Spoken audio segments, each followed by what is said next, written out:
પવિત્ર શ્રાવણ માસની શરૂઆત સાથે સુરત મહાનગરપાલિકાનું આરોગ્ય અને ફૂડ વિભાગ એક્શનમાં આવ્યું છે।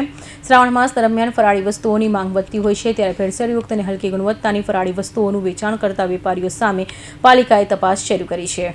સુરતના 20 જૂનમાં પાલિકા આરોગ્ય અને ફૂડ વિભાગ દ્વારા અલગ અલગ સંસ્થાઓ તપાસ હાથ ધરવામાં આવી હતી। લોકોના આરોગ્ય સાથે ચેડા કરતા વેપારીઓ સામે કાર્યવાહી કરવા માટે ટીમો દ્વારા ફરાળી વસ્તુઓના સેમ્પલ લેવામાં આવ્યા હતા। ફરાળ વિવિધ સેમ્પલને કલેક્ટ કરી તેમના તપાસ અર્થે પબ્લિક હેલ્થ લેબોરેટરી ખાતે મોકલવાની તજવીજ હાથ ધરવામાં આવી છે। શ્રાવણ માસ દરમિયાન ઉપવાસ કરતા લોકોની સંખ્યા વધતી હોવાથી ફરાળી વસ્તુઓની ખરીદીમાં પણ વધારો થાય છે। આશીષ પટેલ, ફૂડ સેફ્ટી ઓફિસર।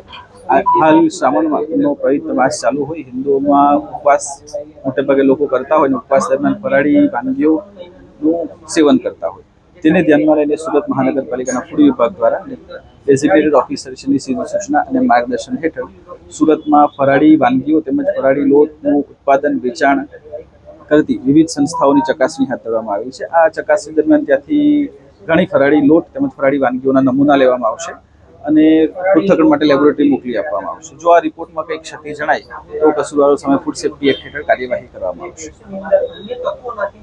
ભેળસેળયુક્ત કે હળવકતી ગુણવત્તા વસ્તુઓનું વેચાણ પર રોક લગાવવા પાલિકાના ફૂડ વિભાગે તપાસ તેજ કરી છે। લેબોરેટરી રિપોર્ટમાં જો સેમ્પલ ફેલ થશે અથવા ભેળસેળ સાબિત થશે તો સંબંધિત સંસ્થાઓ સામે નિયમ મુજબ કડક કાર્યવાહી કરવામાં આવી શકે છે।